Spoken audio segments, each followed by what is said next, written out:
To make the loss of these lives matter. My wife and I, Camilla, we spent most of last week on the ground with the families in Uvalde, Texas. We shared stories, tears, and memories. The common thread, independent of the anger and the confusion and the sadness, it was the same.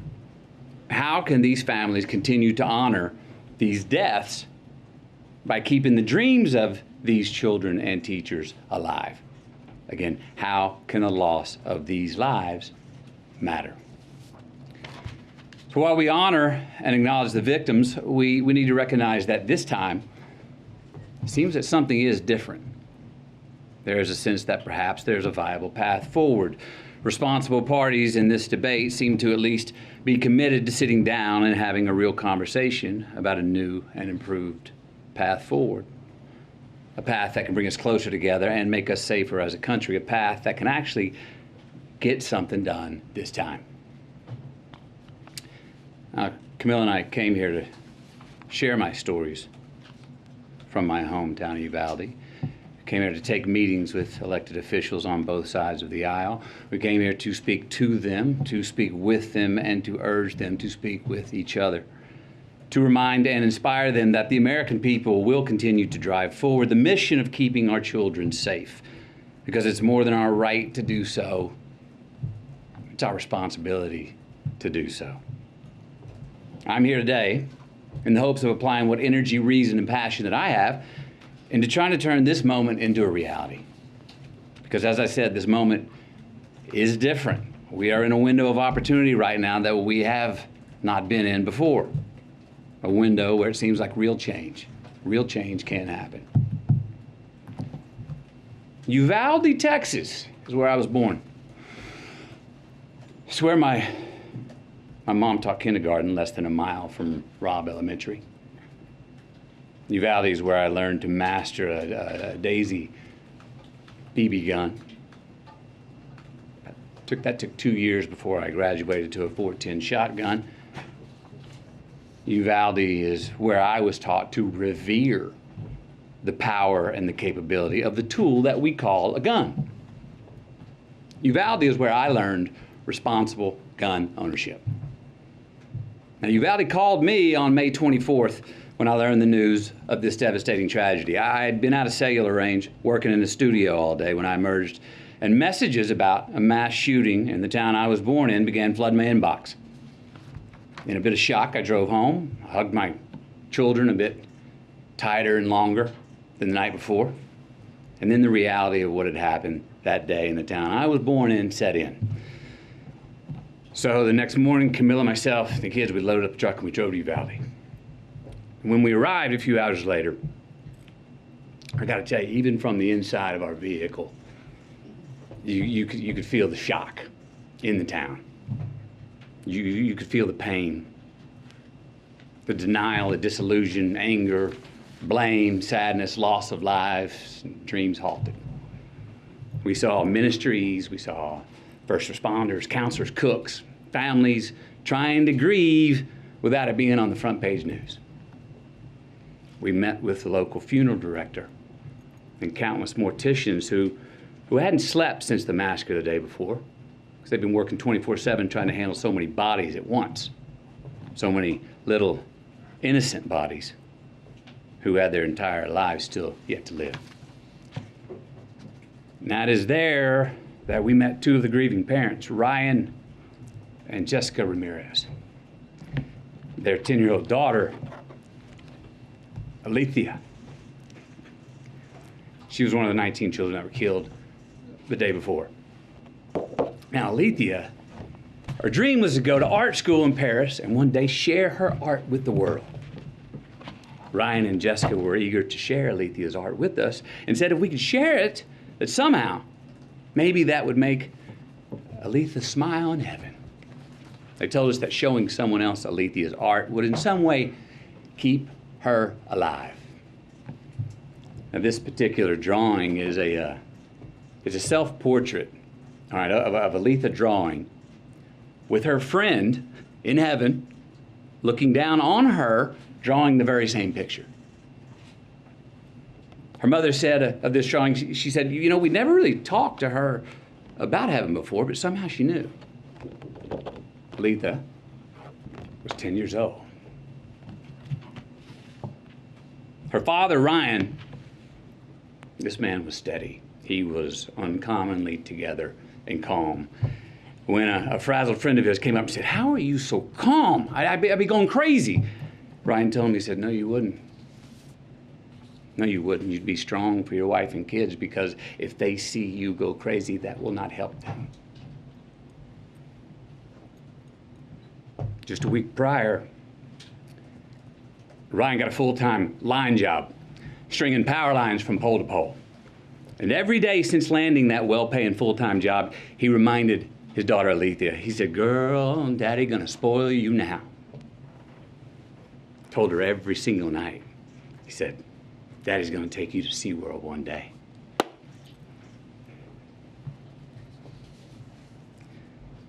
But he didn't get to spoil his daughter.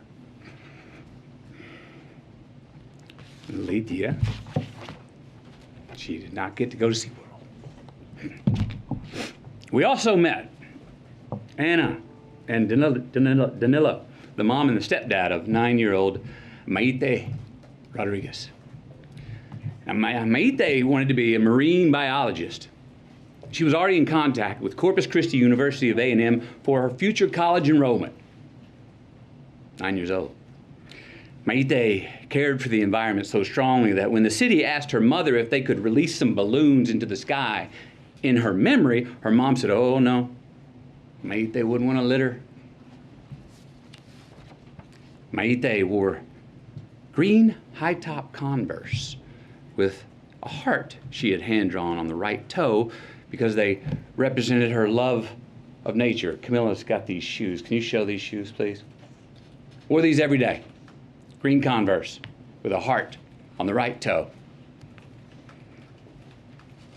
These are the same green Converse on her feet that turned out to be the only clear evidence that could identify her after the shooting. How about that? Maite wrote a letter. Her mom said if Maite's letter could help someone accomplish her dream, that then her death would have an impact. And it would mean her dying had a point and wasn't pointless. That it would make the loss of her life matter. The letter reads, Marine biologist, I want to pass school to get to my dream college. My dream college is in Corpus Christi by the ocean. I need to live next to the ocean because I want to be a marine biologist. Marine biologists study animals and the water. Most of the time I will be in a lab. Sometimes I will be on TV.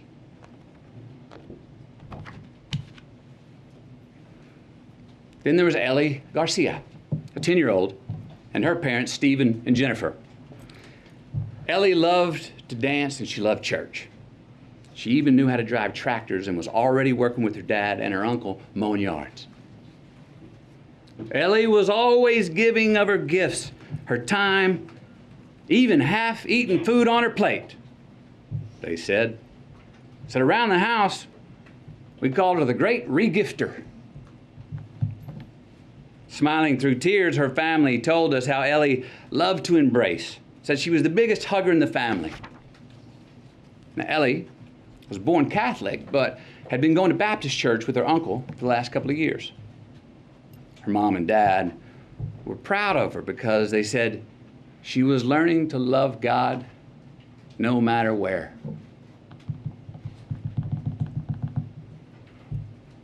The week prior to her passing, she'd been preparing to read a verse from the Bible for the next Wednesday night's church service. The verse was from Deuteronomy 6:5.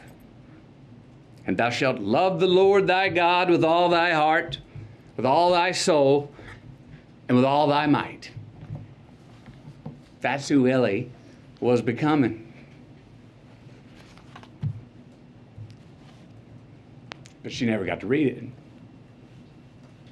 service on a Wednesday night. Then there was a fairy tale love story of a teacher named Irma and her husband Joe. What a great family this was. This was an amazing family. Camilla and I, we sat with about 20 of their family members in their living room, along with their 4 kids. Kids were 23, 19, 15, and 13. They shared all these stories about how Irma and Joe served the community and would host all these parties, and how Irma and Joe were planning on getting a food truck together when they soon retired. They were humble, hard-working people. Irma was a teacher who her family said went above and beyond and just couldn't say no to any kind of teaching. Joe had been commuting to and from work 70 miles away in Del Rio for years. Together they were the glue of the family. Both worked overtime to support their 4 kids. Irma even worked every summer when school was out. The money she had made 2 summers ago paid to paint the front of the house. The money she made last summer paid to paint the sides of the house. This summer's work was going to pay to paint the back of the house. Because Irma was one of the teachers who was gunned down in the classroom. Joe, her husband, literally died of heartache the very next day when he had a heart attack.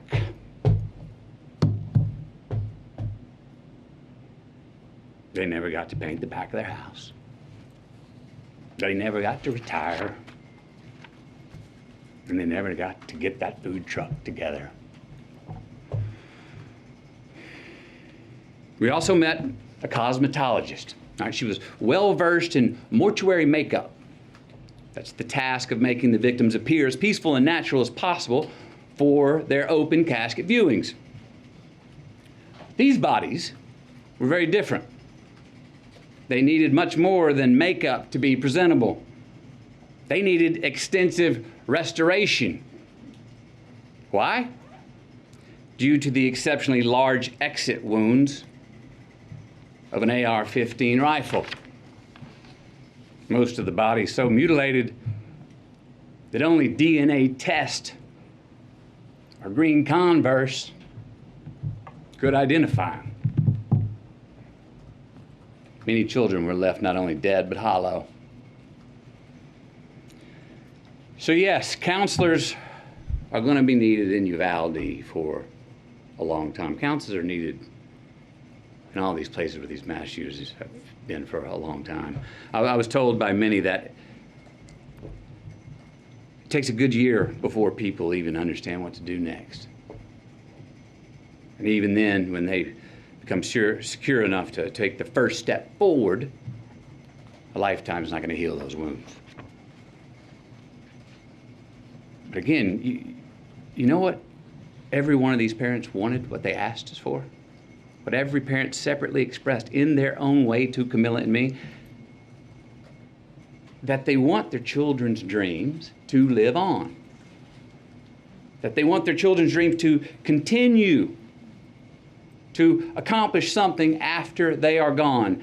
They want to make their loss of life matter. Look, we heard from so many people, right? Families of the deceased, mothers, fathers, sisters, brothers, Texas Rangers, hunters, Border Patrol, and responsible gun owners who won't give up their Second Amendment right to bear arms. And you know what they all said? We want secure and safe schools, and we want gun laws that won't make it so easy for the bad guys to get these damn guns. So, we know it's on the table. We need to invest in mental health care. We need safer schools. We need to restrain sensationalized media coverage. We need to restore our family values. We need to restore our American values. And we need responsible gun ownership. Responsible gun ownership. We need background checks. We need to raise the minimum age to purchase an AR-15 rifle to 21. We need a waiting period for those rifles. We need red flag laws and consequences for those who abuse them.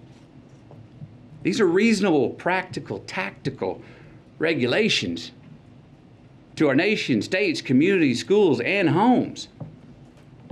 Responsible gun owners are fed up with the Second Amendment being abused and hijacked by some deranged individuals. These regulations are not a step back. They're a step forward for a civil society and the Second Amendment. Look, is this cure-all? Hell no. But people are hurting. Families are, parents are. And look, as divided as our country is, this gun responsibility issue is one that we agree on more than we don't. It really is. Look, this should be a nonpartisan issue. This should not be a partisan issue. There is not a Democratic or Republican value in one single act of these shooters. It's not. But people in power have failed to act. So we're asking you. And I'm asking you, will you please ask yourselves, can both sides rise above? Can both sides see beyond the political problem at hand and admit that we have a life preservation problem on our hands? Because we got a chance right now to reach for and to grasp a higher ground above our political affiliations.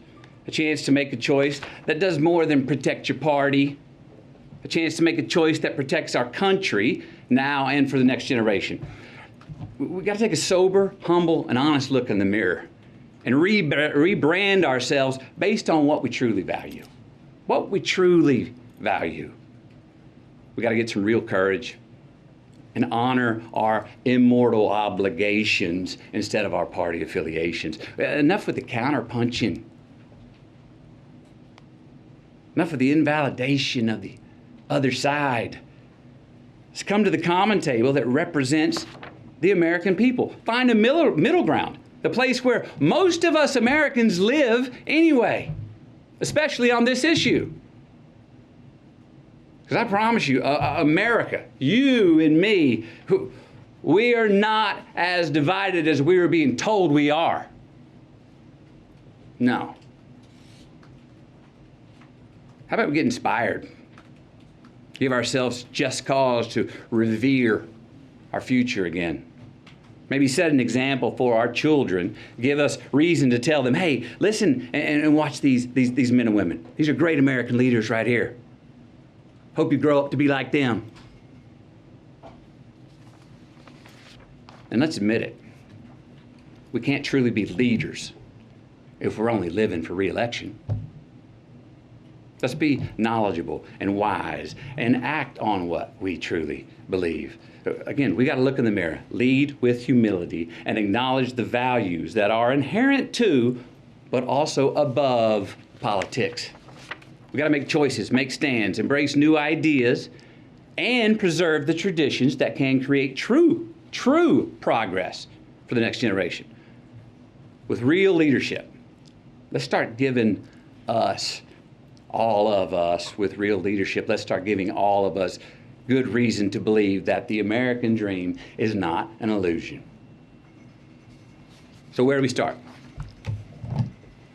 We start by making the right choices on the issue that is in front of us today.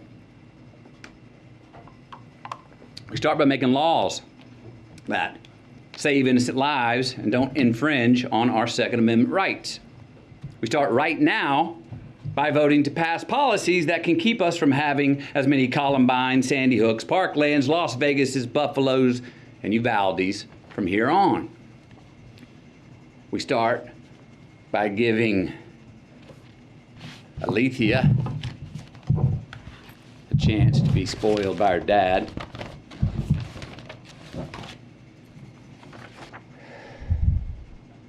We start by giving Mayte a chance to become a marine biologist. We start by giving Ellie a chance to read her Bible verse at the Wednesday night service. We start by giving Irma and Joe a chance to finish painting their house. Maybe retire, get that food truck. We start by giving McKenna, Layla, Miranda, Nevaeh, Jose, Javier, Tess, Rogelio, Eliana, Annabelle, Jackie, Azuya, JC, Jayla, Ava, Amory, and Lexi. We start by giving all of them our promise that their dreams are not going to be forgotten. We start by making the loss of these lives matter.